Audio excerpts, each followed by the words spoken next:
నమస్తే అండి. నేను మీ దిలీప్. ఈరోజు మనం మీనరాశి కోసం తెలుసుకుందాము. ముఖ్యంగా మీనరాశి జూన్ నెల ఎలా ఉండబోతుంది, ఏంటని చాలా చక్కగా వివరించుకుందాము. మీకు అందరికీ తెలిసిందే మన పక్కనే ఉన్నటువంటి నేపాల్ దేశం చాలా ఆధ్యాత్మికమైనటువంటి నగరం. మనకి చాలామంది కామెంట్స్ రూపంలో సార్ నేపాల్‌లో కూడా జ్యోతిష్యం చాలా బాగా చెప్తారట కదా! అంటే మనం అక్కడికెళ్ళి వాళ్ళందరిని రీసెర్చ్ చేసి మనం చాలా విషయాలు తెలుసుకున్నాం. అలాగే ముఖ్యంగా మీనరాశి వాళ్ళ కోసం కూడా చాలా ఒక మంచి వీడియో చేసి ప్రెజెంటేషన్ చేస్తాను. ముఖ్యంగా ఈ జూన్ నెల ఎలా ఉండబోతుంది, ఏంటని చెప్పి వాళ్ళు చాలా చక్కగా వివరించారండి. ఇది మీకు నేను చెప్తాను. ముఖ్యంగా నేపాల్‌లో శ్రీ పశుపతినాథ్ ఆలయం చాలా మంచి గుడి.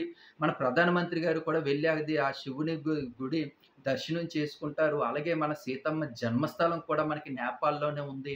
అలాగే 1400 సంవత్సరాలుగా నుంచి కూడా నీటిలో తేలియాడుతున్నటువంటి విష్ణుమూర్తి విగ్రహం కూడా మనకి నేపాల్‌లో ఉంది. ఎంత మంచి ఆధ్యాత్మికమైనటువంటి నగరంలో ఉన్నటువంటి ఈ జ్యోతిష్య శాస్త్రం అనేది చాలా చక్కగా ఉంటుంది.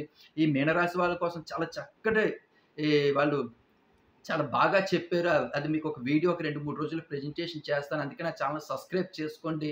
ముఖ్యంగా ఈ నెల ఎలా ఉండబోతుంది, ఏంటి అనేది వాళ్ళకి తెలియజేయడం జరిగిందండి.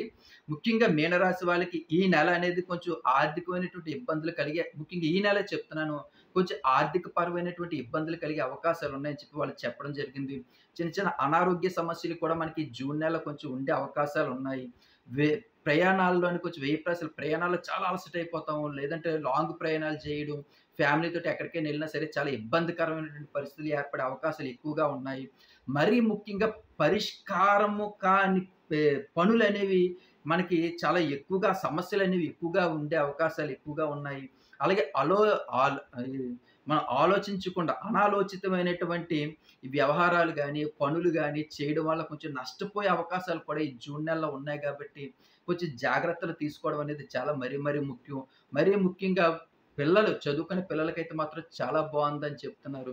వ్యాపారస్తులకి కొంచెం ఆర్థిక పరంగా కొంచెం అనుకూలించక కొంచెం ఇబ్బందులు పడే అవకాశాలున్నాయి. మరీ ముఖ్యంగా అప్పుల వాళ్ళతో గొడవలు ఎక్కువగా పడే అవకాశాలు కూడా ఎక్కువగా ఉన్నాయని చెప్పి మనకి వాళ్ళు వివరించేయడం జరిగింది.